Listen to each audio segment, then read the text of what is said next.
즐거운 피서지에서 안전하게 보내려면 어떻게 해야 할까요? 네, 물놀이 사고 예방과 대처 방법에 대해서 전문가와 함께 자세히 살펴보겠습니다. 이윤정 동작소방서 홍보교육팀장 전화로 연결돼 있습니다. 안녕하십니까? 안녕하십니까? 네, 최근 전남 완도의 해수욕장에서 이안유에 휩쓸린 피서객들이 구조된 사건이 있었는데요. 갑자기 이렇게 이안유에 휩쓸리게 되면 당황하기 마련인데 이럴 때 어떻게 해야 될까요? 네. 백사장 쪽으로 파도가 밀려오기만 하면 괜찮은데요. 반대로 먼 바다로 길게 200m까지 강하게 쓸고 가버리는 해류가 이안유입니다. 네. 그래서 암초나 바닷속 지형 때문에 해류 속도가 이제 급격하게 변하는 구역이 생기는데요. 그때 이 사람을 깊은 곳으로 끌고 가버리니까 놀라가지고 정면으로 빠져나오려고 발버둥치게 되거든요. 그때 이제 2m가 넘는 해류에 이제 휩쓸리게 되는데요. 이때는 당황하지 말고 침착하게 약간 옆쪽 45도 방향으로 헤엄치면은 흐름이 약한 가장자리로 벗어날 수가 있거든요. 예, 그리고 이제 이안유 지속 시간이 길지가 않고요. 좀 단시간이고 폭도 한 30m 정도 내외거든요. 그리고 이제 순식간에 발생하기 때문에 이제 예측은 어렵지만은 이런 이안유가 발생하는 지역이나 시간대나 특성을 좀 알아두면은 위험한 상황에서 피할 수가 있고요. 그리고 수영에 혹시 서투르다고 해도 떠내려 간다고 해도 이제 구명조끼 같은 것을 착용하면은 최악의 경우를 피하고 구조될 수가 있습니다. 예. 자, 이렇게 미리 대비를 한다고 해도 또 준비 운동을 한다고 해도 오랜만에 무리하다 보면 쥐가 날 수 있잖아요.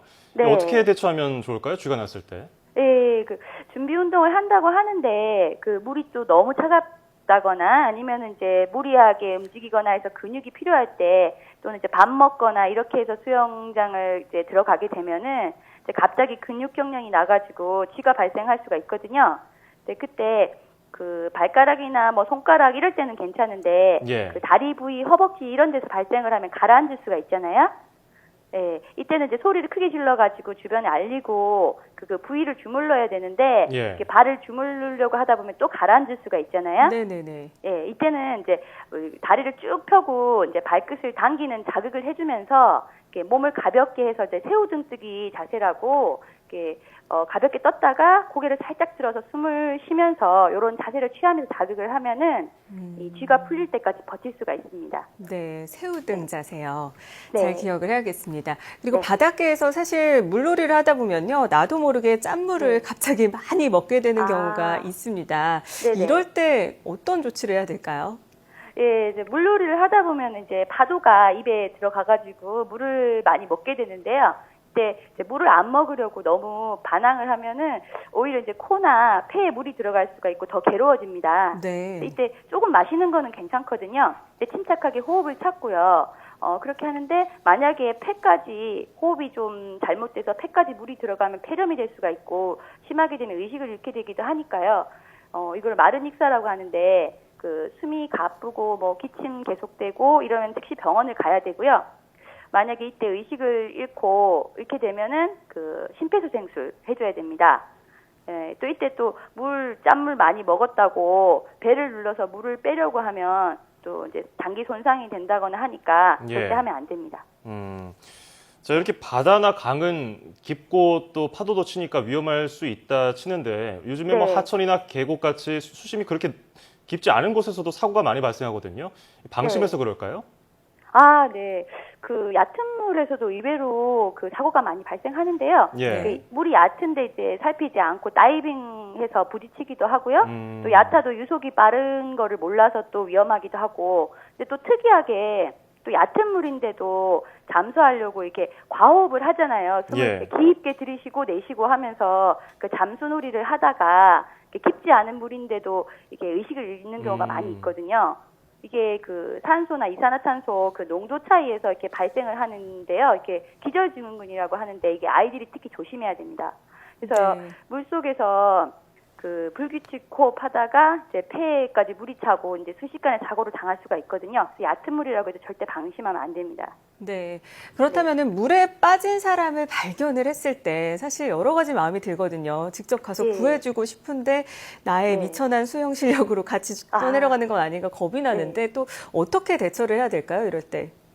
예, 맞습니다. 이제 겁이 나고 수영에 자신이 없을 때는 절대 구조를 하면 안 되고요. 이제 만약에 수영을 할 수 있으면은 이렇게 이 사람이 허우적거리고 있을 때 이제 순식간에 이제 뒤에서 목을 이렇게 낚아채는 방식으로 구조를 하죠. 근데 그게 쉽지 않습니다. 네네. 근데 이 사람이 이제 의식을 잃었으면은 뭐 어떻게 구하든 상관없겠지만 잘못하다가 같이 익수를 할 수 있기 때문에 네. 섣불리 물에 뛰어들지 말고 이제 주변에 구조대원이나 119에 신고하거나 또는 이제 가능하면 물건을 이용해서 구조를 해야 돼요.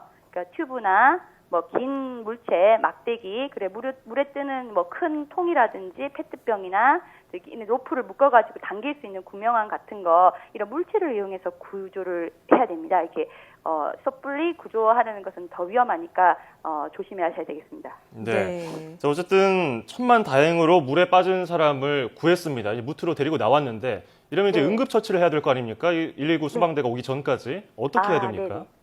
예, 그 물놀이 했을 때 이제 익수자가 발생을 하면은 이제 기본적으로 이제 119 올 때까지 심폐소생술을 해야죠. 예. 근데 그 물 때문에 질식해서 숨을 못 쉬니까 인공호흡까지 해줘야 되는데요.